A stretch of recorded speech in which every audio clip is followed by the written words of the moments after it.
What's up YouTube? It's Todd Horst here with Tasty Tracker, and I wanted to do a quick video update on liquidity, just to talk about what it is and why it's important.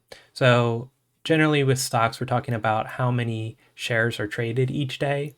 And the reason this is important is because if nobody's trading the stock, we can't predict what the price is going to be when we want to enter into it or get out of it, at least not confidently. So an example might be that you put in a limit price where you want to buy 5,000 shares, and it just takes forever to fill all 5,000 shares. You might get one here, one there.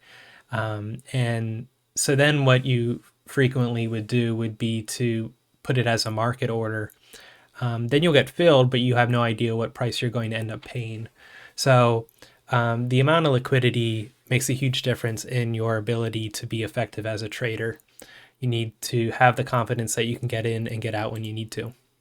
So you can look at the volume traded or average volume on basically any platform. So I have Yahoo up here, obviously.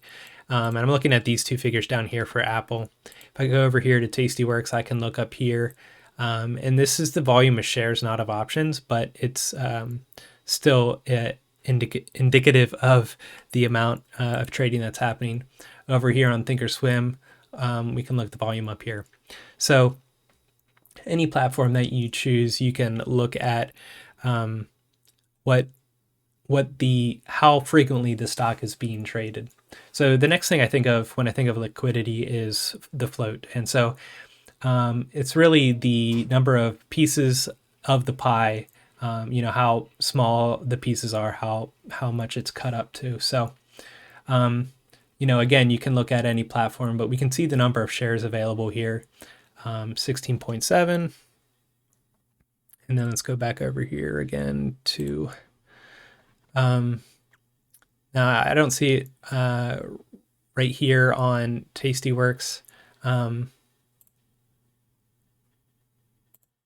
But anyway, you can look down here, float or shares outstanding, 16.7-ish. For Apple again. So the less shares that are available, you'll see bigger swings in the stock price. So just as an example, if you're buying 5,000 shares of a company that only has 50,000 shares to begin with, you're buying a large percentage of that company up.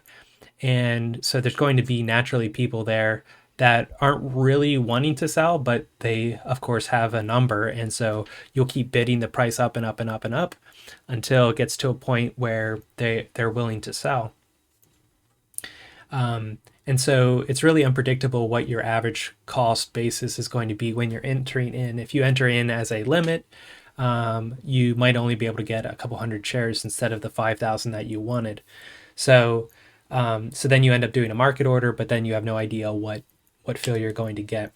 Meanwhile, same example, but this time the stock has 5 million shares. Well, 5,000 shares compared to 5 million is nothing, and so you're not going to move that stock price at all. You'll be able to get in and get out very easily without the price creeping up. So even if you do a market order, which I still suggest you do a limit order, but even if you do a market order, it'll be within a couple cents so you can get your fill.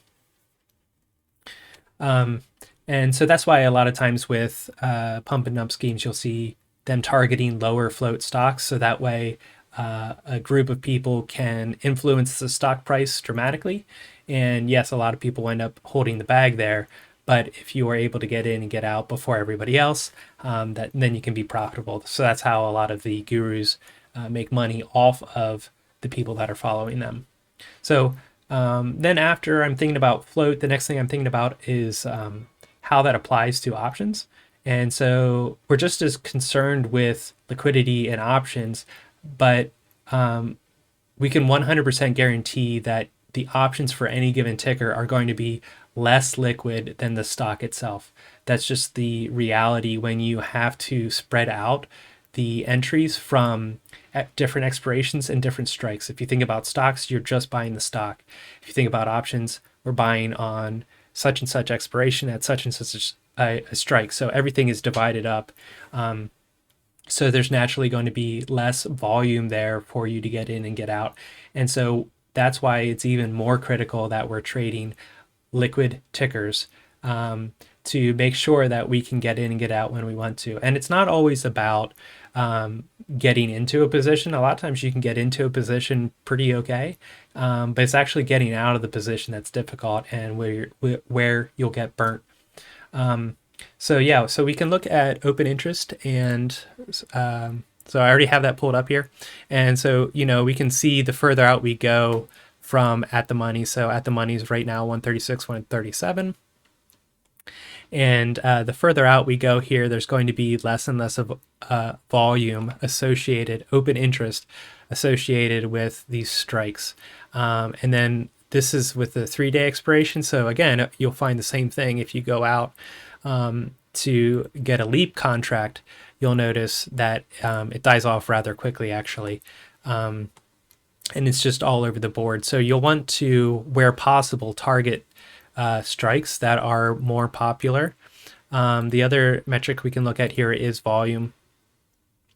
And, this all looks like, oh my goodness, nobody's getting into these. But if we come back here to the February's, or even if we go to the next monthly here, we can see there's lots of volume on many of the strikes.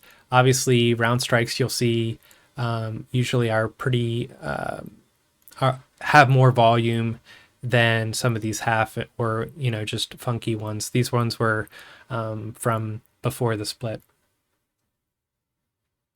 So you can look at open interest and volume, but really the easiest way to look at it is to look at the bid and ask.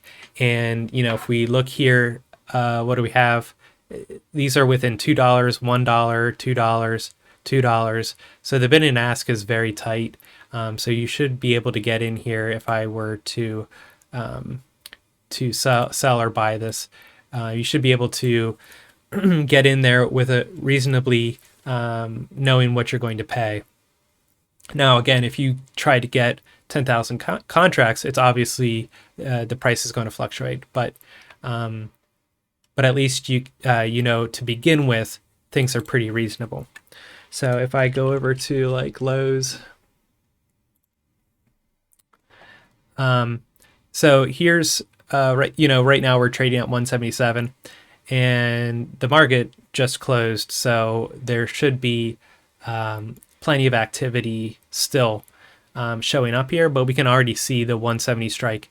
There's a $10 wide, $11 wide bid and ask spread. So right there, that's a clear indicator that we definitely don't want to go out this far, and we might not even want to trade this ticker to begin with, because we can't confidently say we're going to get in and get out.